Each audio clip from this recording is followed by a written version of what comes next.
President Donald Trump announcing that the second missing American crew member whose fighter jet was shot down over Iran has been successfully rescued by U.S. forces. President Trump this morning, an American pilot who was shot down inside Iran has now been rescued by his own side. The president declaring, "We got him," saying U.S. forces pulled off, in his opinion, one of the most daring operations in history. የመካከለኛው ምስራቅ ትንቅንቅ በቀጠለበት በአሁኑ ሰዓት ከሰሞኑ ፕሬዝዳንት ዶናልድ ትራምፕን ጭንቅ ውስጥ ከቶ የነበረው ሁለተኛው የአሜሪካ ፓይለት ጉዳይ የመጨረሻውን መፍትሄ አግኝቷል።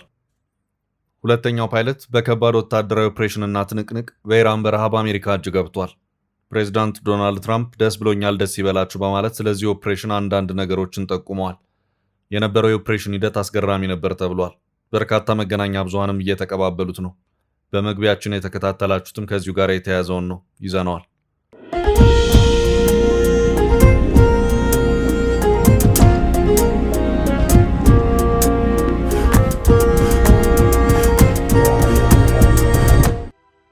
ውድ የፈታ ቤተሰቦች ከልብ የመነጨ የከበረ ሰላምታችን በያላችሁበት ይድረሳችሁ። ለተሰንበት የሰዓቱን መረጃ አሰናድተናል። ይመጥናሉ፣ መደመጥ ይገባቸዋል ያልናቸውን መረጃዎች በቅድሚያ እናስተዋውቅ። የመካከለኛው ምስራቅ ትንቅንቅ በቀጠለበት በአሁኑ ሰዓት ከሰሞኑ ፕሬዝዳንት ዶናልድ ትራምፕን ጭንቅ ውስጥ ከቶ የነበረው የሁለተኛው የአሜሪካ ፓይለት ጉዳይ መጨረሻውን መፍትሄ አግኝቷል። ሁለተኛው ፓይለት በከባድ ወታደራዊ ኦፕሬሽንና ትንቅንቅ በኢራን በረሃ በአሜሪካ እጅ ገብቷል። ፕሬዝዳንት ዶናልድ ትራምፕ ደስ ብሎኛል፣ ደስ ይበላችሁ በማለት ስለዚህ ኦፕሬሽን አንዳንድ ነገሮችን ጠቁመዋል። ኢራንም ያለችው ነገር አለ። ትራምፕ አሁንም በኢራን ላይ የሲኦል ደጆችን ለመክፈት 48 ሰዓታትን ሰጥቻለሁ ብለዋል። ጥንቅራችን መረጃዎቹን አሰባስቦ አጠናቅሯቸዋል። 36 ሰዓታት የፈጀው የአሜሪካ በኢራን ፓይለቶቿን የመታደግ ዘመቻ ባልተገመተ ጥልፍልፍ ተጠናቋል። የአሜሪካ ልዩ ኮማንዶ ኃይል በኢራን የወደቁትን 2 የጦር አውሮፕላኖች አቃጥለውና አውድመው ከኢራን መውጣታቸውን የኒውዮርክ ታይምስ ዘገባ አመልክቷል። በሌላ መረጃ ፕሬዝዳንት ትራምፕ ያስገደሉት የኢራን ጦር ኮማንደር ሱሌማኒ ዘመዶች አሜሪካ ውስጥ እየታደኑ ስለመሆናቸው ተሰምቷል። መረጃውን አያይዘናል። ሌሊቱን ከፍተኛ የአየር ጥቃት ተሰንዝሯል። ይህ ድንገተኛ ጥቃት ቀደም ሲል ለተፈጸመው ከባድ ጥቃት የተሰጠ ተመጣጣኝ አጸፋ ምላሽ መሆኑ የተሰማ ሲሆን በአየር በተሰነዘረው በዚህ ከባድ ድብደባም የሰው ሕይወት ማለፉና ከፍተኛ የንብረት ውድመት መከተሉ ተረጋግጧል። በቀጠናው ያለውን የደህንነት ስጋት ወደ ከፍተኛ ደረጃ ያደረሰው ይህ የሌሊት ክስተት ቀደም ሲል የነበረውን ቀጥተኛ ወታደራዊ ፍልሚያ ይበልጥ አባብሶታል። ዝርዝር መረጃውን ከጥንቅራችን ይሰሙታል። በመካከለኛው ምስራቅ የጦርነት ነጎድጓድ እየተሰማ ባለበት በዚህ ወሳኝ ወቅት ኢራን ከአዲስ አበባ ለዓለም አቀፉ ማህበረሰብ መልእክቷን አስተላልፋለች። ይህ የአዲስ አበባው ድምፅ ለቀጣዩ ቀጠናዊ ፍልሚያ እንደ መረጃ መሸጋገሪያ ታይቷል። ይዘነዋል። ሳውዲ አረቢያ ያልተጠበቀ ውሳኔ ወስናለች። የእስራኤል ሶማሊላንድ እውቅናን ተከትሎ ከሶማሊያ ጋር የወታደራዊ ትብብር ስምምነት የፈረመችው ሳውዲ አሁን ከሶማሊላንድ ጋር ለመስራት መወሰኗን የተነገረው። ሳውዲ የበርበራ ወደብን ለመጠቀም ይፋዊ እቅድ አውጥታለች። መረጃውን ይዘናል። እስከ ጥንቅራችን ፍጻሜ አብራችሁን ቆዩ። የምንለቃቸው ለታይ ትኩስ ዜናዎች እንዲደርሷችሁ ላይክ፣ ሼር፣ ሰብስክራይብ ማድረግ እንዳትረሱ። በወር 70 ሺህ ብር ገቢ ካሉት ዲኤምሲ ያለ ስጋት ቤት ይገዛሉ። ትርፍ ፈላጊ ከሆናችሁ ቤት በመኪና ዋጋ ልጠቁማችሁ። በእኛ በኩል ሲሄዱ እስከ 35% ቅናሽ ያገኛሉ። 10% ብቻ ከፍለው 60% ባንክ አያይዘው መሃል ከተማ ላይ በ12 ወር ቤት ይረከቡ። ውሉንም በ3 ቀን በዴቼል ካሉበት እናደርሳለን። ቤቶቹ ከስቱዲዮ እስከ ፔንታውስ እንዲሁም ሱቆቹ ከ20 ካሬ ጀምሮ ተዘጋጅተዋል። ልብ ይበሉ፣ መንደሩ ኮምፓውንድ በመሆኑ 6 ሊፍት፣ መዋኛ ገንዳ፣ የከርሰ ምድር ውሃ፣ ባካፕ ጄኔሬተር እና የተሟላ ጥበቃ አለው። በቴክኖሎጂ በመገንባቱ ማስረከቢያ ችግር አይደለም። አስተውሉ፣ አሁን ከደወሉ በካሬ 7000 ብር ሌላ ቅናሽ ያገኛሉ። ዲኤምሲ ሪል ስቴት ስልክ 0988883434 0988885656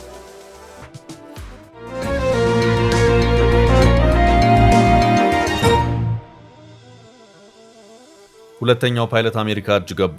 ትራምፕ ያመኑት ትንቅንቅ። የመካከለኛው ምስራቅ ትንቅንቅ በቀጠለበት በአሁኑ ሰዓት ከሰሞኑ ፕሬዝዳንት ዶናልድ ትራምፕን ጭንቅ ውስጥ ከቶ የነበረው የሁለተኛው የአሜሪካ ፓይለት ጉዳይ የመጨረሻውን መፍትሄ አግኝቷል። ባለፈው አርብ በኢራን ግዛት ውስጥ ኤፍ-15 የተባለ ጀትን እያበረሩ በወታደራዊ ኦፕሬሽን ላይ የነበሩ 2 አሜሪካውያን በኢራን አየር መቃወሚያ ከተመቱ በኋላ ፓይለቱ ቢገኝም መሳሪያ ተኳሹ ግን ደብዛው ጠፍቶ ነበር። በዚህም በርካቶች ትራምፕን አጥብቀው ሲወቅሱ የከረሙ ሲሆን በዚህ ጉዳይም ትራምፕ ድምጻቸውን ማጥፋት ግድ ብሏቸው ከርመዋል። ከቀናት እጅግ ጥብቅ የአየር ላይ አሰሳ በኋላ በመጨረሻም ይሄው የፓይለቱ ረዳት ሆኖ ቦምብን ከሰማይ ሲያወርድ የነበረው ሰው መገኘቱን ፕሬዚዳንት ዶናልድ ትራምፕ በደስታ ፈንድቀው በትሩዝ የማህበራዊ ትስስር ገጻቸው ላይ አስታውቀዋል። ፕሬዚዳንት ትራምፕ የደስታ መልእክታቸውን የከፈቱት በአጭር አገላለጽ አግኝተነዋል በሚል ነበር። የጀቱን መመታት ተከትሎ አብራሪውንና ተኳሹ መውደቃቸውን ተከትሎ አብራሪው ቢገኝም በዋይት ሃውስ በኩል በይፋ የተገለጸበት ሁኔታ አልነበረም። ትራምፕ በዚሁ ከሰዓታት በፊት ይፋ በሆነው የትሩዝ የማህበራዊ ትስስር ገጽ መልእክታቸው የመጀመሪያው ፓይለት መገኘቱን በተመለከተ በአፋጣኝ ያልገለጽንበት የራሳችን ምክንያት ነበረን ሲሉም አስታውቀዋል። ትራምፕ በዚሁ የትሩዝ የማህበራዊ ትስስር ገጽ መልእክታቸውም በእኛ በኩል የመጀመሪያውን ጀግና አብራሪ መታደግ ስለመቻሉ ማረጋገጫ መስጠት ያልቻልንበት ምክንያት ሁለተኛውን ለመታደግ በምናደርገው ጥረት ዘመቻውን እንዳያበላሽ ከነበረን ስጋት ጋር በተያያዘ ነው ሲሉም አስታውቀዋል። የኤፍ-15 ተዋጊ አውሮፕላን መመታትና በውስጡ የነበሩትን ባለሙያዎች ደብዛ የመጥፋት ጉዳይ ከባድ ጭንቀት ውስጥ የነበሩት ፕሬዚዳንት ትራምፕ ከሰሞኑ በበርካታ ሚዲያዎችና አስተያየት ሰጪዎች ከፍተኛ የሆነ ውርጅብኝ ሲወርድባቸውም ነበር። አገኘነው በሚለው በዛሬው መልእክታቸው ታላቅ እፎይታ የተሰማቸው ነውም ታይቷል። ላለፉት በርካታ ሰዓታት የአሜሪካ ሰራዊት ከአሜሪካ ታሪክ እጅግ ድፍረት የተሞላበትን የፍለጋና የማዳን ዘመቻ አካሂዷል ያሉት ትራምፕ ጠፍቶ የነበረው የአየር ኃይል ባልደረባ ጉዳት ቢደርስበትም በጥሩ ሁኔታ ይገኛል ሲሉም አሳውቀዋል። ትራምፕ በዚሁ መልእክታቸውም የአየር ኃይል ባልደረባው በበረሃ ወድቆ በከፍተኛ ሁኔታ በጠላት አደን ውስጥ ነበርም ሲሉ አስታውቀዋል። የጠፋው የአየር ኃይል አባል እጅግ የተከበረ ኮሎኔል ሲሉ የገለጹት ትራምፕ በኢራን አደገኛ ተራሮች ውስጥ ከጠላት መስመር ጀርባ ሆኖ በጠላቶቻችን እየታደነ ነበርም ብለዋል። በደርዘን በሚቆጠሩ ሄሊኮፕተሮችና ጀቶች በቀን 24 ሰዓታት አሰሳዎች ሲደረጉ የነበረ መሆኑንም ትራምፕ በዚሁ መልእክታቸው አክለው አስታውቀዋል። መቼም ቢሆን አሜሪካ ተዋጊን የትም ይቅር ብለን በጠላት መሃል እንዲሁ ሜዳ ላይ አንተውም ያሉት ትራምፕ እኛ ይህንን ነፍስ የማዳን ስራን ወይም ኦፕሬሽን ያከናወን ነው በዚህ ኦፕሬሽን ከተሳተፉት አባላት መካከል አንድም ሰው ሳይሞትብን እንደሆነ መታወቅ አለበት ሲሉም አስታውቀዋል። የትራምፕን አግኝተነዋል መልእክት ተከትሎ ትራምፕ አንድም ሰው አልሞተብንም የሚለውን መልእክታቸውን በተመለከተ ኢራን የለም ነገር ወዲህ ነው ትራምፕ ዋሽተዋል ስትልም አለኝ ያለችውን መረጃ ይፋ አድርጋለች። የኢራን አብዮታዊ ዘብ ልሳን እንደሆነ የሚነገርለትና በዚሁ ጦርነት ላይ በርካታ መረጃዎችን የሚያሰራጨው ታስኒም የዜና ወኪል ከትራምፕ ልጥፍ ቀደም ብሎ ባሰራጨው አንድ መረጃው በጦሩ በአሰሳ ላይ የነበሩ 4 የአሜሪካ ድሮኖች ተመተው ጋይተዋል ብለዋል። ሁለተኛው ፓይለትን ለመታደግ በነበረው ወታደራዊ ኦፕሬሽን በአካባቢው ተቃርቦ የነበሩ የኢራን የአካባቢው ነዋሪዎች ተገድለዋልም እየተባለ ነው። ፓይለቱ ሲታሰስ የነበረው በሁለት አቅጣጫ ነው። አንደኛው አቅጣጫ በኢራን በኩል ሲሆን ሌላኛው ደግሞ ፓይለቱን ለማዳን 24 ሰዓት ፍለጋ ላይ የነበረችው አሜሪካ ናት። ሁለቱም አካላት በየፊናቸው ፍለጋ ላይ በነበሩበት ወቅት ከትራምፕ መልእክት መረዳት የተቻለው ሁለቱም ፈላጊዎች ወደ ፓይለቱ የመጨረሻ መገኛ ቦታ ተቃርበው ነበር። ትራምፕ በዚህ ኦፕሬሽን ሰዎች ስለመገደላቸው ያሉት ነገር ባይኖርም ኢራን ግን ተገድለውብኛል ብላለች። የኢራን መንግስት ፓይለቱን ላገኝና ላስረከበኝ ይህን ያህል ገንዘብ በሽልማት መልኩ መድቤያለሁ በማለቱ በርካታ የኢራን አርሶ አደሮች መሳሪያቸውን ወልውለው ፍለጋ ላይ ነበሩ። የጠፋውን የአየር ኃይል አባል ለመታደግ የተንቀሳቀሱ የአሜሪካ ኃይሎች ነበሩበት በተባለ የኢራን አካባቢ በተፈጸሙ ጥቃቶች 4 ሰዎች መገደላቸውን የሀገሪቱ መንግስት መገናኛ ብዙሃን እንደዘገቡ ቢቢሲ ባሰራጨው ዘገባው አመላክቷል። በዘገባው ላይ የተጠቀሱት የአካባቢው ባለስልጣን በተራራማው ኮጊሉዌህና ቡዌር አህማድ ግዛት ውስጥ በተፈጸሙ ጥቃቶች ቢያንስ 3 ሰዎች ተገድለዋል። የግዛቱ ገዢ ለተፈጸመው ጥቃት ተጠያቂ ያደረጉት አሜሪካና እስራኤልን እንደሆነም ቢቢሲ በዚሁ የዛሬው ዘገባው አክሎ አመላክቷል። እነዚህ ጥቃቶች አሜሪካ ኢራን ውስጥ ተዋጊ ጀት ሲያበር የተመታውን አብራሪዋን ለመታደግ ካካሄደችው ዘመቻ ጋር ይገናኝ እንደሆነ በግልጽ የታወቀ ነገር የለም። President Donald Trump announcing that the second missing American crew member whose fighter jet was shot down over Iran has been successfully rescued by U.S. forces. President Trump this morning, an American pilot who was shot down inside Iran has now been rescued by his own side. The president declaring we got him, saying U.S. forces pulled off, in his opinion, one of the most daring operations in history.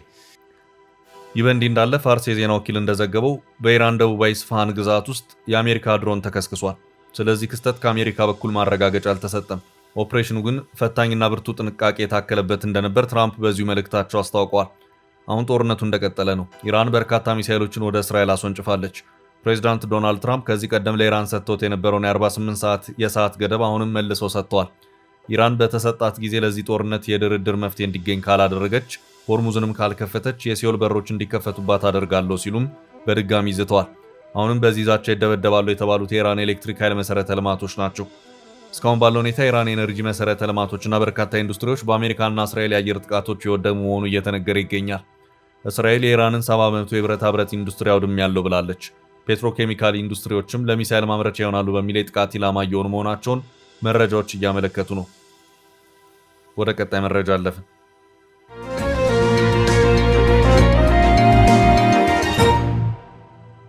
አሜሪካ በኢራን የወደቁ አውሮፕላኖቿን አነደደች። የኢራኑ የቀድሞ ጀነራል ቤተሰቦች አሜሪካ ውስጥ ተያዙ። 36 ሰዓታት የፈጀው አሜሪካ በኢራን ፓይለቶችን የመታደግ ዘመቻ ባልተገመተ ጥልፍልፍ ተጠናቋል። የአሜሪካ ልዩ ኮማንዶ ኃይል በኢራን የወደቁትን 2 የጦር አውሮፕላኖች አቃጥለውና አውድመው ከኢራን መውጣታቸውን የኒውዮርክ ታይምስ ዘገባ አመልክቷል።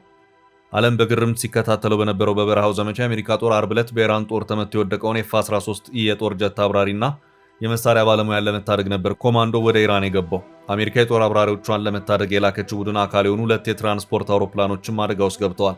ዘመናዊ ስቴልዝ ቴክኖሎጂና የረቀቀ የግንኙነት መሳሪያ ያላቸው እነዚህ አውሮፕላኖችና ቴክኖሎጂው በኢራን እስላሚክ አብዮት ዘብጅ የመውደቃቸው ዕድል የሰፋ መሆኑን በመመልከት የአሜሪካ ጦር አውሮፕላኖቹን ማውደም መምረጡን ዘገባው አመልክቷል። የአሜሪካ ጦር ኮማንደሮች አንድዳችሁ ውጡ የሚል ትዕዛዝ ማስተላለፋቸውን ተከትሎ 3 አውሮፕላኖች በዘመቻው የተሳተፉ ኃይሎችን ከጫኑ በኋላ ጉዳት የደረሰባቸውን አውሮፕላኖች ላይ ፈንጅ በማጥመድ አጋይቶ መውጣታቸው ተነግሯል። በዚህም ውዱ የአሜሪካ ወታደራዊ ቴክኖሎጂ በቴህራን እጅ እንዳይገባ ማረጋገጥ መቻላቸው ተዘግቧል። ሮይተርስ ባወጣው ሌላ ዘገባ ደግሞ ኤፍ-15ኢ ተመቶ ሊወድቅ የቻለው ኢራን አዲስ በታጠቀችው የአየር መከላከያ ስርዓት መሆኑ ተሰምቷል። የፔንታጎን ምንጮች የጦር አውሮፕላኑ የወደቀበትን ምክንያት ገና ባይገልጹም የኢራን ጦር ግን በከፍተኛ ጫማ ላይ የሚበሩ ዘመናዊ ቴክኖሎጂ ያላቸውን ጀቶች ለመምታት የሚያስችል አዲስ አቅም ገንብቻለሁ ሲል ተሰምቷል። አይአርጂሲ መመለሻ የሌለው ሁኔታ በጦርነቱ ፈጥሬያለሁ ሲል ነው የገለጸው። ሚሳኤል፣ ድሮንና አዲስ የአየር ስርዓት አዋቅሬያለሁ፣ ውጤቱ ያያችሁት ነው ማለቱን ሮይተርስ ዘግቧል። ትራምፕ ፓይለቱንና የመሳሪያ ባለሙያውን የመታደጉን ዘመቻ በአሜሪካ ታሪክ ታይቶ የማይታወቅ ጀብድ ሲሉ ጠርተውታል። ትራምፕ አሜሪካ አውሮፕላኖችን ማጣቷን ግን አልካዱ። በዚህ ጦርነት በኢራን እጅ ጉዳት የደረሰበት የአሜሪካ ጦር አውሮፕላን ላይ ማረጋገጫ ሲሰጥ ይሄ ለመጀመሪያ ጊዜ ነው። በሌላ መረጃ የአሜሪካ ፌዴራል ኤጀንቶች ትላንት በአሜሪካ ውስጥ ኢራንን የተመለከተ ዘመቻ ማድረጋቸውም ተሰምቷል። የፌዴራል ኤጀንቶች የቀድሞ ኢራን ጦር ኮማንደር ቃሲም ሱሌማኒ ዘመዶችን ማሰራቸውን ገልጸዋል። የአሜሪካ ስቴት ዲፓርትመንት ማርኮ ሩቢዮ የሱሌማኒን ዘመዶች ቋሚ የመኖሪያ ፍቃድ መሰረዛቸውን ተከትሎ ኤጀንቶች ትላንት ቅዳሜ የጀነራሉ የእህት ልጅና የእህት የልጅ ልጅ ማሰራቸው ተነግሯል። ሐሚድ ሱሌማኒ አፍሻር እና ልጇ በአሜሪካ ሕግ ቁጥጥር ስር ናት ሲል የአሜሪካ ስደተኞችና ጉምሩክ ኤጀንሲ ገልጿል። የጀነራሉ ዘመድ በሎስ አንጀለስ የተቀማጠለ ሕይወት ትመራ ነበር ሲል ኤጀንሲው ገልጿል። ግለሰቧ ለእስር የተዳረገችው በማህበራዊ ሚዲያ ገጾቿ ኢራን መንግስትና ፕሮፓጋንዳን የሚደግፍ እንቅስቃሴ ስታደርግ በመገኘቷ መሆኑን ኤጀንሲው አክሏል። የጀነራሉ እህት ልጅ ባለቤት ደግሞ ወደ አሜሪካ እንዳይገባ መታገዱ ተነግሯል። ሩቢዮ ስለ ግለሰቧ በትዊተር ገጻቸው ባሰፈሩት መልእክት የጀነራሉ ዘመድ ኢራን በአሜሪካ ላይ በምታደርሰው ጥቃት አሜሪካ ውስጥ ቁጭ ብላ የምትደሰትና የምታስተጋባ ነበረች ተብሏል። አሜሪካን ታላቋ ሰይጣን እያለች ትጠራም ነበር ሲል ኤጀንሲው ገልጿል። የትራምፕ አስተዳደር ጸረ አሜሪካ ያላቸውን የውጭ ሀገር ዜጎች አሜሪካ ውስጥ እንዲጠለሉ አይፈቅድም ሲሉም ነው የገለጹት። የኢራን ዜና ኤጀንሲው የሱሌማኒ ዘመድ መታሰሯን በተመለከተ ዘገባ የሰራ ሲሆን የጀነራሉ ዘመዶች አሜሪካ ውስጥ የሉም፣ ጀነራሉ የእህት ልጅም የለውም፣ ነገሩ የጠራ ወሬ ነው ሲል አስተባብሏል። ጀነራሉ እንደ አውሮፓ አቆጣጠር በ2020 በትራምፕ የመጀመሪያ ስልጣን ዘመን በአሜሪካ ጦር ጥቃት ባግዳድ ውስጥ መገደሉ ይታወቃል። ኢራን ለጀነራሉ ግድያ ትራምፕን ለመበቀል ብዙ ጊዜ ስትዝት መቆየቷ ይታወሳል።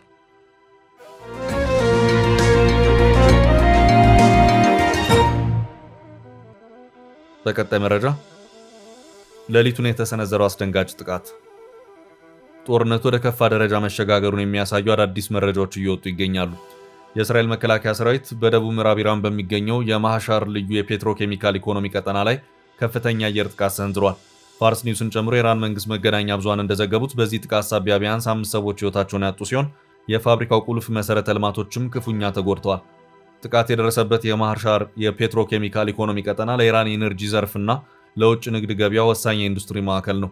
ይህ ግዙፍ ፋብሪካ በዓለም አቀፍ ደረጃ ከፍተኛ የኬሚካል ምርቶች አቅራቢ በመሆኑ በእስራኤል የተሰነዘረው የአየር ድብደባ በሀገሪቱ ኢኮኖሚ ላይ ከፍተኛ ኪሳራን አስከትሏል። ይህ ጥቃት እስራኤል በኢራን ኢኮኖሚና የኤነርጂ ተቋማት ላይ ያነጣጠረ ስልታዊ እርምጃ መውሰድ መጀመሯን የሚያሳይ ትልቅ ምልክት ተደርጎ ተወስዷል። ይህ የእስራኤል ጥቃት የመጣው ኢራን ቀደም ሲል በእስራኤል ላይ የፈጸመችውን ሰፊ የድሮንና ሚሳኤል ጥቃት ተከትሎ በተወሰደ የአጸፋ እርምጃ ነው። ኢራን በበኩል ወደ እስራኤል መሬት በመቶዎች የሚቆጠሩ የሚሳኤል ድብደባዎችን በማካሄድ የሀገሪቱን የጦር ሰፈሮችና ከተሞች ኢላማ ማድረጓን የተገለጸው የኢራን ባለስልጣናት ይህ ጥቃት ቀደም ሲል ለተገደሉባቸው ከፍተኛ ወታደራዊ አመራሮች ተመጣጣኝ ምላሽ መሆኑን ቢገልጹም እስራኤል ግን ጥቃቱ ቀይ መስመርን ያለፈ ነው በማለት ከባድ ዋጋ እንደምታስከፍል አስታውቃ ነበር። አሁን የታየው የማህሻር ጥቃትም የዚሁ ዛቻ አካልና የቀጠናውን ጦርነት ወደ አዲስ ምዕራፍ ያሸጋገረ ክስተት ሆኗል። እስራኤል የኢራንን የኒውክሌርና የነዳጅ ማጣሪያ ተቋማት ኢላማ ማድረጓን ከቀጠለች ኢራንም በበኩሏ ጠንካራ ምላሽ እንደምትሰጥ ደጋግማ እየገለጸች ነው። ይህ ሁኔታ በዓለም አቀፍ የነዳጅ ገበያ ላይ ከፍተኛ ዋጋ ጭማሪ ሊያስከትል እንደሚችል የኢኮኖሚ ባለሙያዎች እያስጠነቀቁ ሲሆን የመርከብ ትራንስፖርትና የንግድ መስመሮችም ከፍተኛ አደጋ ተጋርጦባቸዋል። በቀጣይ ቀናት ውጥረት ወዴት ሊያመራ ይችላል የሚለው ጉዳይ ብዙዎችን እያሳሰበ ይገኛል። የኢራን መከላከያ ኃይሎች በከፍተኛ ንቃት ላይ እንደሚገኙና ማንኛውንም ተጨማሪ ጥቃት ለመመከት ዝግጁ መሆናቸውን አስታውቀዋል። በሌላ በኩል ደግሞ የእስራኤል መንግስት የጸጥታ ካቢኔ ተጨማሪ እርምጃዎችን ለመውሰድ ስልጣን ተሰጥቶበታል። ግጭት ወደ ጎረቤት ሀገራት ሊዛመት የሚችልበት እድል ሰፊ መሆኑ ደግሞ ስጋቱን ይበልጥ ያከፈዋል። አሁን ባለው ሁኔታ ማህሻር ላይ የደረሰው ጥቃት የከባድ ጥቃቶች መጀመሪያ እንጂ ማብቂያ እንዳልሆነ በርካታ የፖለቲካ ተንታኞች እየገለጹ ይገኛሉ። የዓለም ኃያላን ሀገራት በሁለት ወገኖች መካከል ድርድር እንዲጀመር ግፊት እያደረጉ ቢሆንም መሬት ላይ እውነታው ግን ወደ ሰፊ ደም መፋሰስ እያመራ መሆኑን ያሳያል።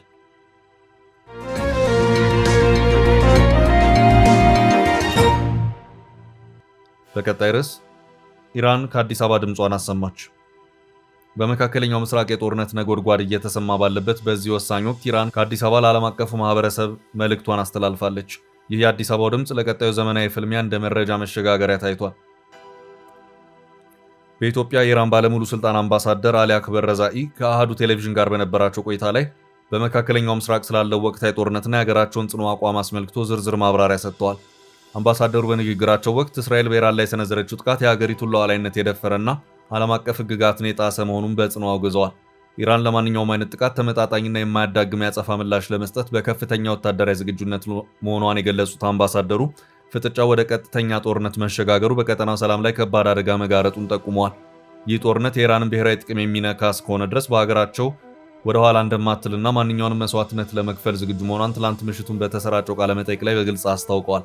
አምባሳደር ረዛኢ በኢራንና በኢትዮጵያ መካከል ስላለው ታሪካዊና ዲፕሎማሲያዊ ግንኙነት ሰፋ ያለ ትንታኔም ሰጥተዋል። እንደ አምባሳደሩ ገለጻ ኢራንና ኢትዮጵያ ለዘመናት የዘለቀ ጥብቅ ወዳጅነት ያላቸው ሲሆን አሁን ያለው የቀጠናው አለመረጋጋት ይህን ግንኙነት ይበልጥ አስፈላጊ አድርጎታል። ኢራን በኢትዮጵያ ላይ የሚደረጉ ማናቸውንም የውጭ ጣልቃ ገብነቶች እንደማትደግፍና የሀገሪቱን ሰላምና አንድነት በጽኑ እንደምትፈልግ አምባሳደሩ አረጋግጠዋል።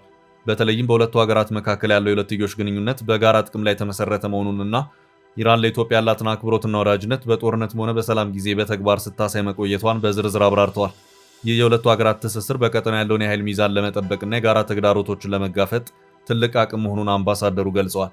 የኢኮኖሚ ትብብርን በተመለከተም አምባሳደሩ የኢራንና የኢትዮጵያ ግንኙነት ከፖለቲካ ባለፈ በንግድና በቴክኖሎጂ ሽግግር ላይ ሊያተኩር እንደሚገባ አመልክተዋል። አምባሳደር ረዛኢ ኢራን ያላትን የኢንዱስትሪና የሳይንስ እውቀት ለኢትዮጵያ ለማካፈል ዝግጁ መሆኗን ጠቅሰው ይህም ሀገሪቱ በራሷ አቅም እንድትቆም የሚያግዝ መሆኑን ገልጸዋል። ይህ የኢኮኖሚ ትስስር በተለይም በግብርና፣ በኢነርጂና በማኑፋክቸሪንግ ዘርፎች ላይ ትኩረት በማድረግ የሁለቱን ሀገራት የልማት ጉዞ ሊያፋጥን እንደሚችል በቃለ መጠይቁ ወቅት በጥልቀት ተዳስሷል።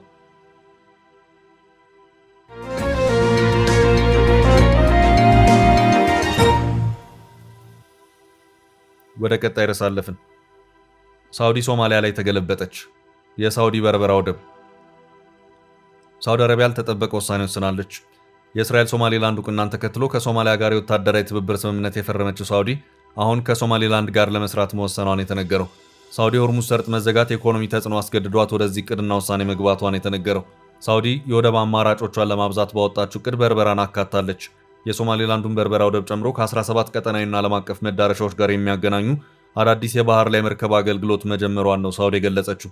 እንደ ሆርን ዲፕሎማት ዘገባ ከበርበራ በተጨማሪ ባህር ትራንስፖርት አገልግሎቱ ከጅቡቲ፣ ከሐማድ፣ ከኡም ቀስር፣ ከባህሬኑ ከሊፋ፣ ሹዋይክና ሹአይባ፣ ከግብፁ ሶክና እንዲሁም ከቻይና ሲንጋፖርና ህንድ ወደቦች ጋር የሚያስተሳስር እቅድ ሳውዲ አውጥታለች። የሳውዲ ወደቦች ባለስልጣን ነው እቅዱን ይፋ ያደረገው። የባህር ትራንስፖርት አገልግሎቱን የሳውዲ መንግስት በቪዥን 2030 መርሃ ግብሩ መሰረት በማድረግ መሆኑን ባለስልጣኑ ገልጿል።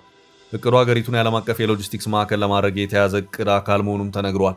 የባህር ትራንስፖርቱ የካርጎ ጭነት ትራንስፖርትን ለማሻሻል፣ የአቅርቦት ሰንሰለቶችን ጫና ለመቀነስና ለላኪዎችና አስመጪዎች የተሻለ አማራጭ እንዲያገኙ ያስችላል ተብሏል።